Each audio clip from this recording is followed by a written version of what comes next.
Well, I hope you're all ready. I have about an hour's worth of material, so no one has anywhere to be, right?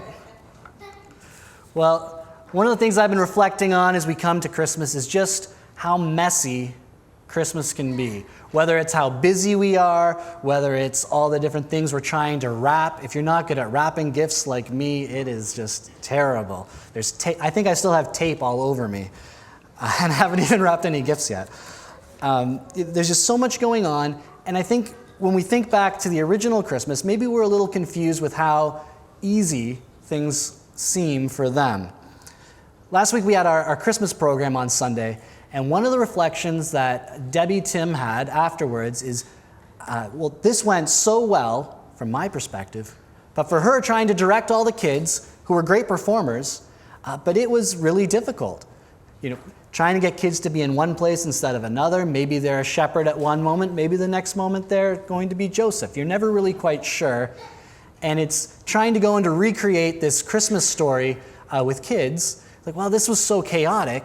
And her reflection was, maybe that's a little bit of what it was like in the first place. I mean, even with my family's coming to visit, I see them in the front row, so it's good at least some of them showed up, right? But I haven't even said hi to them yet. They just got here, their plane was delayed. Christmas can be really messy and a little bit difficult to work through. But the original Christmas story, doesn't it just seem like everything was so perfect? Mary, in the writing, Mary is pondering all these things in her heart.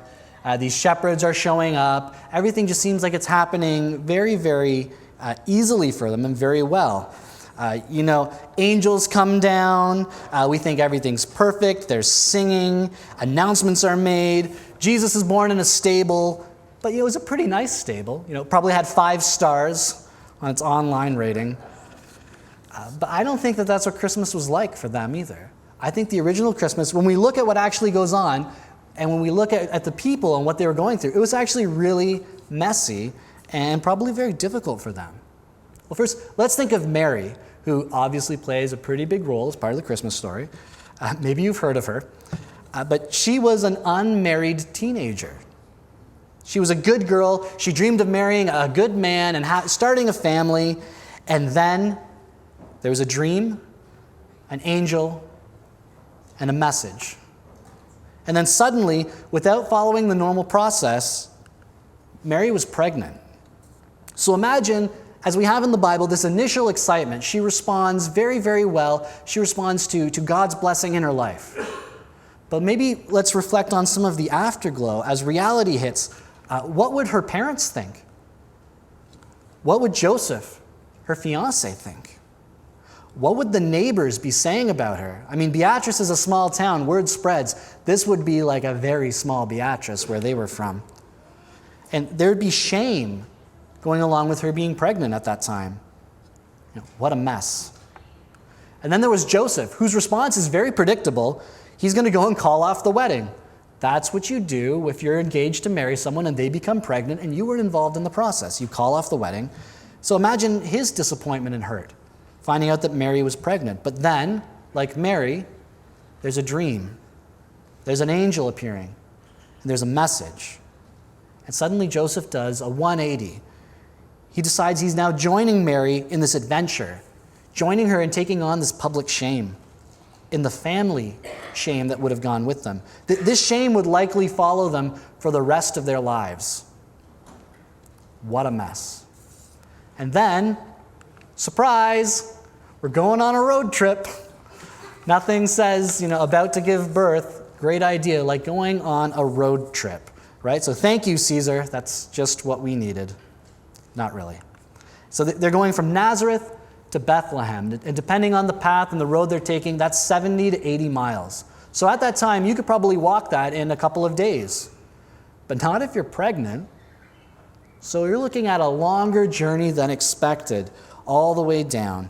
And only to discover that when you get there, there's no rooms for them to stay at. Now, Joseph is from Bethlehem. He has family there.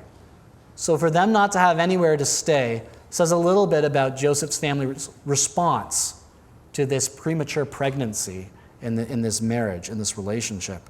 And then all the inns were full. They couldn't even pay to stay anywhere. Probably full because they traveled too slowly. Mary wasn't able to go as quick as they needed to go. And then maybe they go to one place and some innkeeper on an offhand comment says, well, I've got a stable out back. We'll take it, because that's all that there is. So, long trip. Now they're going into a stable. This isn't exactly the Holiday Inn. It's not exactly an ideal place to stay. And not only that, it's not a great place to have a baby, right? So they're in the stable. And maybe this is where some doubt even creeps in. Maybe they're reconsidering their encounter with the angel. Did that really happen? Was I dreaming? Was that real? I expected things to go a little bit differently than how they're going. And they're surrounded, not just outside of a normal room in a stable. They're surrounded by animals. Now, I am a city boy. I don't know a lot about farming. I don't know a lot about animals. But there's one thing I know, that's animals smell bad. They don't smell very good. So this isn't going to be a fun stay for Mary and Joseph. And then as they have the baby, they get these first guests arriving to go in to greet them. It's not family members, but it's shepherds. If you think that the animals smelled bad, you should meet a shepherd. Out in the field all day, it's not a glamorous job. These are the job that you would give to nobodies. Only the poor people would be doing that. A job for people, they'd be in the day or out all day with sheep in the field. These aren't people with great social skills. They're not moving up the corporate ladder. You probably don't want shepherds visiting you. Never mind visiting you when you have a baby. But God invited them, and they showed up right to this mess. And then there's a baby. You see, a long time ago, in a manger far, far away, we have baby Jesus, wrapped in cloth, in a manger. Now, we just sang a song that said, "No crying he made." Yeah, that's just not true. I don't want to burst anyone's bubble on baby Jesus, but he was a baby. Jesus cried. Jesus was just a little baby. He was helpless. He couldn't speak. He couldn't do anything for himself. He needed Mary and Joseph to take care of him. See, God came down right into the middle of our mess, of our messy existence, as a little helpless baby, not sheltered from the pain that we experience in the world. He didn't come in riches or royalty. He didn't even have a real room to sleep in. But he came in poverty. He came in the middle of a family scandal, without a home, surrounded by nobodies, surrounded by the people you didn't want to have around. Peace on earth and goodwill towards all people came to us in a very humble package. Friends, this Christmas, don't miss Jesus in the mess. Don't miss Jesus' deep love for you. Because God loves us so much. God loves you so much. So he came down into the middle of our messy existence and showed us. He showed us how much he loves us. He showed us how we can reconnect with God. He showed us how to follow in the ways of Jesus so that we could live as we're designed to live, so that we can love others.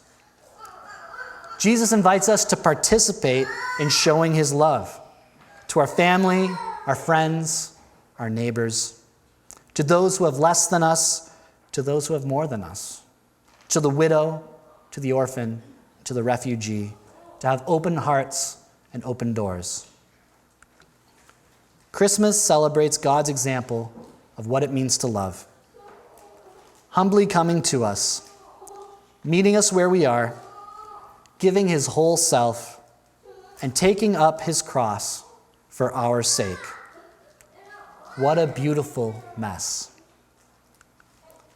So Merry Christmas, and I hope that you're able to enjoy that messy time together with your family and friends tomorrow. May the Lord bless you and keep you. May the Lord make his face shine upon you and grant you his peace. Now go and feel the fullness of Christ's love this Christmas.